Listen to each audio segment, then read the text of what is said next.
Le recruteur est une personne chargée par un club de visionner un certain nombre de matchs afin de recruter un ou plusieurs joueurs selon des critères bien définis. Si ce recrutement se réalise chez les jeunes, ce critère se réalisera en fonction de qualités intrinsèques, puisqu'un jeune attaquant peut très bien à la fin de sa formation terminer défenseur, ou inversement. Chez les professionnels, les critères de sélection dépendront à la fois de la philosophie du club et de ce que demande le coach. Pour réaliser ce métier, le recruteur devra être un passionné. En effet, il lui faudra du courage de voir plusieurs matchs parfois dans une journée, de se déplacer et de réaliser un certain nombre de voyages et de kilomètres. Il devra être aussi en capacité de pouvoir rester un certain nombre d'heures dans le froid, notamment en hiver. D'où l'importance d'aimer le football lorsque vous réalisez ce métier. Outre la passion, le recruteur devra être un professionnel. Il devra avoir une connaissance pointue du football pour pouvoir juger d'un joueur sur le plan technique, sur le plan tactique, sur le plan physique, sur le plan mental. Il devra aussi développer un réseau professionnel, car ce réseau est essentiel puisque le recruteur devra aussi, en parallèle de voir des matchs, pouvoir glaner un certain nombre d'informations concernant le joueur et son entourage. Ceci est très important.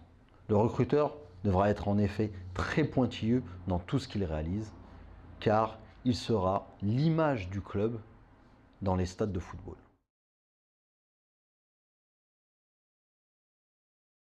Le rôle d'un recruteur peut varier d'un club à un autre. Il sera dépendant de l'organisation et de la taille du club. Dans tous les cas, le recruteur devra suivre des prérogatives définies et qui dépendront de la politique sportive définie par les actionnaires et le président du club. Le recruteur va parfois dépendre directement du président, parfois d'un directeur sportif ou d'un directeur technique, parfois même d'un responsable du recrutement lorsqu'il en existe un. En ce qui concerne le recrutement des jeunes, le recruteur sera sous la hiérarchie d'un directeur de centre de formation et ou d'un responsable du recrutement des jeunes lorsqu'il existe, parfois dans certains clubs professionnels. Son rôle sera défini. Tout d'abord, il devra suivre une feuille de route. Dans cette feuille de route, un certain nombre d'éléments seront indiqués. Par exemple, dans le cadre d'un recrutement des jeunes, les différents postes à pourvoir pour la saison suivante. Dans ce cas, son rôle sera de pouvoir repérer des joueurs correspondant à ces postes indiqués. Dans le cas du recrutement professionnel, c'est la même chose. On va indiquer certains postes à pourvoir, mais les critères seront différents, puisque chez les jeunes, le recruteur s'appuiera sur les qualités intrinsèques, et chez les professionnels, le recruteur devra prendre en compte la philosophie de jeu et la façon dont veut évoluer l'entraîneur. Une fois que tout cela sera défini, ce qu'on appelle les critères de recrutement, à travers les observations, le recruteur devra faire des rapports qu'il remettra à ses supérieurs hiérarchiques. Autre chose, il devra réaliser, si cela lui est demandé, donc des observations de matchs, où il aura une vision globale, et nous verrons par la suite comment observer ces matchs de vision globale, et des observations précises sur certains joueurs, où là, il devra apporter certains points précis. Mais ce rôle est défini en amont, en fonction de l'importance et des missions qui seront données au recruteur. Son rôle pourra être parfois de rentrer en contact avec les familles de joueurs, les clubs, les agents, tout le microcosme du football. Son rôle aussi pourra aller parfois au-delà. Il pourra être amené à accompagner les familles pour visiter le centre de formation lors d'un recrutement d'un jeune joueur. Il pourra parfois être amené à accompagner un responsable du club qui vient dans sa région pour des rendez-vous importants. Son rôle peut varier et ses missions, nous le verrons par la suite, peuvent aussi avoir différentes formes. Enfin, son rôle pourra parfois être celui de planifier lui-même les stages pour la venue d'un joueur. Ceci correspond à l'ensemble du rôle que peut avoir le recruteur. Nous verrons donc par la suite les missions qui en découlent. Tout d'abord, sachez que si vous n'avez pas de carrière probante de joueur ou d'entraîneur, le métier de recruteur vous est quand même accessible. Un bon recruteur doit posséder les qualités suivantes. Il doit faire preuve de sérieux, d'efficacité et de rigueur, mais également de discrétion. Il doit maîtriser les techniques d'observation de joueurs. Nous verrons ce module dans le niveau 2. Il doit faire preuve également de neutralité, ne pas être influencé par les intervenants extérieurs, l'environnement, c'est-à-dire les agents, les intermédiaires. Et pour finir, un recruteur doit être un bon communicant, à la fois sur le plan oral, mais également à l'écrit pour la rédaction des rapports. Les missions du recruteur dépendent du secteur dans lequel on travaille. Si vous êtes recruteur pour les jeunes, vos missions seront d'observer des matchs dans un secteur en général défini. Vous devrez, à partir d'observations, réaliser des rapports et ensuite inviter des joueurs que vous considérez comme étant potentiellement des futurs talents et qui peuvent aussi correspondre à la philosophie de votre club. Car comme nous l'avons dit précédemment, parfois un bon joueur ne peut pas réussir dans certains clubs. La mission du recruteur peut parfois s'arrêter là, mais la plupart du temps chez les jeunes, on demande aux recruteurs de jeunes d'aller à la rencontre des clubs, de la famille, de l'entourage afin de glaner un maximum d'informations. À l'issue de ces rencontres, on pourra définir une date où le jeune sera invité et le recruteur aura pour rôle de coordonner et d'organiser la venue du jeune et parfois la venue de la famille.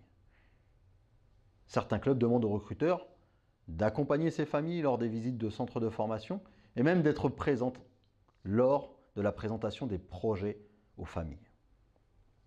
Les missions donc sont variées. Elles vont donc de missions de terrain à des missions qu'on va dire peut-être plus commerciales. Lorsque vous êtes recruteur dans une cellule professionnelle, vous aurez aussi peut-être un secteur, parfois ça peut être un pays si vous travaillez pour un club étranger. Vous aurez ensuite des observations de matchs à réaliser qui cette fois en général ne seront pas d'ordre général mais plutôt ciblés et correspondant à certains joueurs qui sont déjà dans la base de données. Vous devrez donc réaliser des rapports précis, accompagner ces rapports terrain de rapports vidéo et vous pourrez ensuite, à travers de réunions de synthèse, expliquer pourquoi vous considérez que tel ou tel joueur peut correspondre au recrutement recherché. En effet, contrairement au recrutement des jeunes, vous devrez être beaucoup plus pointu sur le recrutement du joueur professionnel, car cette fois-ci, vous ne serez pas sur des qualités intrinsèques, mais aussi sur le fait ou non que le joueur puisse rentrer ou s'adapter à la philosophie de jeu et rentrer dans un système de jeu donné par l'entraîneur. Autre aspect important, si vous êtes souvent ancien coach pour certains, vous pouvez être amené à aller observer des matchs. Mais cette fois-ci, pour l'équipe première. C'est ce qu'on appelle l'observation de l'adversaire. On vous demandera de le réaliser parfois car vous êtes à même de pouvoir sur le plan individuel ressortir les individualités d'un adversaire. Mais on vous demandera aussi d'aller plus loin, notamment dans l'observation sur le plan tactique, sur le plan offensif, notamment en définissant les chemins préférentiels de l'équipe adverse, mais aussi sur le plan défensif et expliquer quelles peuvent être les failles justement d'un système défensif adverse. Ces différentes missions, vous pouvez les occuper en une seule. C'est le cas parfois dans des petits clubs où vous êtes à la fois recruteur des jeunes, recruteur des pros et parfois vous êtes amené à aller observer l'adversaire. Ou bien vous n'aurez qu'une mission précise, le plus souvent dans les grands clubs.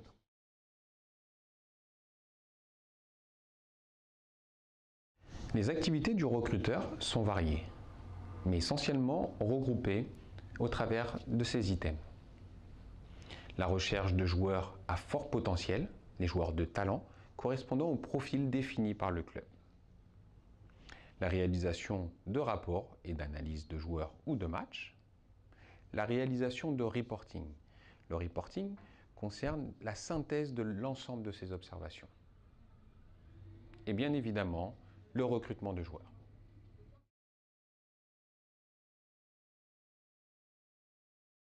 La particularité du recruteur est qu'il se trouve dans une zone excentrée de son club professionnel. Par exemple, un recruteur travaillant pour l'AS Monaco peut évoluer soit en Lorraine, en Alsace ou en région parisienne. Pour ce faire, il devra posséder une autonomie, une capacité de travail qui doit être au-dessus de la norme. Il doit être capable de programmer ses séances d'entraînement, ses observations de match, ses séances vidéo. Il devra également identifier les qualités d'un joueur. La différence entre un recruteur et un observateur, c'est que le recruteur devra ensuite prendre contact avec l'environnement du joueur, les agents, les éducateurs, la famille. Le recruteur devra également développer un réseau. Développer un réseau consiste en prendre contact avec les agents, ce qui veut dire connaître un certain nombre de personnes qui gravitent autour des terrains de football, les éducateurs de jeunes, les entraîneurs en centre de formation, en club professionnel. Au niveau de ses connaissances, le recruteur devra posséder non seulement des connaissances sur le plan technique, sportif, mais aussi sur le plan juridique. Il devra connaître la charte du football professionnel ainsi que les textes réglementaires. Il devra posséder une énorme connaissance de l'organisation du football, les instances, les districts, les ligues régionales, la Fédération française de football et les instances internationales. Au niveau des méthodes et des techniques de recrutement, nous aurons l'occasion de le voir à travers cette formation. Les utilisations de bases de données, de plateformes type Wascout, Instat ou encore Scout7. Pour finir, en termes de connaissances, le recruteur devra maîtriser les langues. L'anglais est un impératif. Voyons désormais l'évolution professionnelle pour un recruteur. Au début de sa carrière, il démarre en tant qu'observateur. Il se rendra sur les stades, fera des observations également sur vidéo et rédigera des rapports. Sa mission s'arrêtera là. Le recruteur, lui, devra aller plus loin dans la démarche. Il devra prendre contact avec les familles, avec les agents et les entraîneurs de club. Par la suite, le recruteur pourra évoluer en tant que responsable de cellule, soit sur la région, soit sur un secteur. Il devra coordonner les activités, les déplacements et les reportings de l'ensemble des recruteurs qui seront sous sa responsabilité. Pour finir, le responsable du recrutement, dans une évolution, pourra devenir soit manager sportif d'un club, soit directeur sportif. C'est-à-dire qu'il devra mener la politique sportive du club dans une réussite d'organisation technique et de résultats. Un recruteur, comme nous l'avons dit précédemment, est avant tout un passionné de football. Ce métier est ouvert à tous, qu'on ait une expérience professionnelle ou pas. Le recruteur est multitâche. Il a des compétences diverses et variées. C'est un poste avec une énorme richesse.